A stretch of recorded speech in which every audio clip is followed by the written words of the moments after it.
and then we had a baby brother. And it was one of those times where it just seemed like life was kind of perfect. And we just, coming up on Christmas, and my dad had surprised me with a dog, which was what I'd wanted. I said, you know, I'd asked for a dog, and he said, no, really, your mom's too busy. She's got 3 of you under 7. And I was like, oh, Dad, please, a wee dog. A 3-legged dog, anything. And so he brought me this lovely little dachshund and a little wiener dog. It was just perfect. But, you know, have you ever experienced moments where something happens and your life changes in a second and you didn't see it coming? It's kind of like that moment from The Wizard of Oz when Dorothy is standing looking out at that bleak landscape and she sings that beautiful song, Somewhere Over the Rainbow. And what she doesn't know is she might be looking for a rainbow, but it's a tornado that's heading right for her. You ever been there? Well, by the next morning, when we woke up, my dad was no longer at home. He was in intensive care. He'd had a massive brain aneurysm during the night, and they'd rushed him into hospital.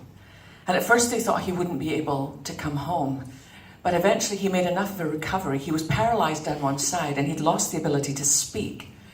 But I thought, I don't care. He's my dad, and he's coming home. And I thought I could try to learn his new language. He could make sounds. I mean, I could put a picture of a cat down and the word cat and a picture of a dog and the word dog, but he couldn't make the connection. So I thought, I'll have to try another way. So I tried to understand when he was making a noise. Was he cold? Did he need a sweater? Was he thirsty? Did he need a glass of water? And that worked really well until it didn't anymore. And that was when the blood clot moved in his brain and began to press on an area that affected his personality.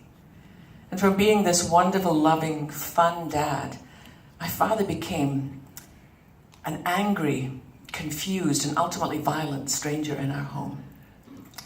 Initially, he only took his rage out on me, and only when I was the only one in the room with him.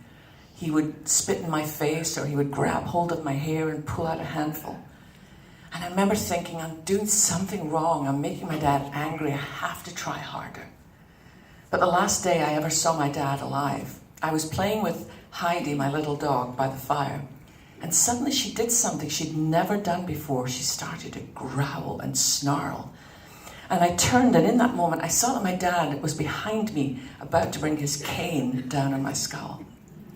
And I don't remember if I pushed him or if I pulled that, but he lost his balance. And he hit the ground hard and just lay there roaring like a wounded animal.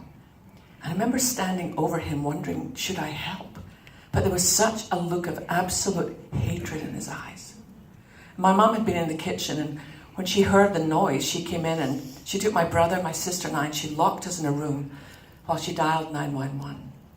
And I think it probably only took 4 or 5 minutes for help to get there, but it felt like an eternity. I listened at the door as my dad banged my mom's head off one wall and off the other wall, and I really thought he was going to kill her. It took about 4 or 5 men to carry my dad out of the house that day, and he was taken off to what was called Ayrshire's lunatic asylum. It's what would be a psych hospital these days. He was 34 years old. And he was placed initially in the maximum security ward, but my mum asked that he would be moved to a unit with some younger men, but it was a less secure unit. And on the very first night in that unit, my dad escaped. And they looked for him through the night around the hospital grounds. And it was only as the dawn began to break the following morning that they realized that he had drowned himself in the river and he was caught in the salmon nets. And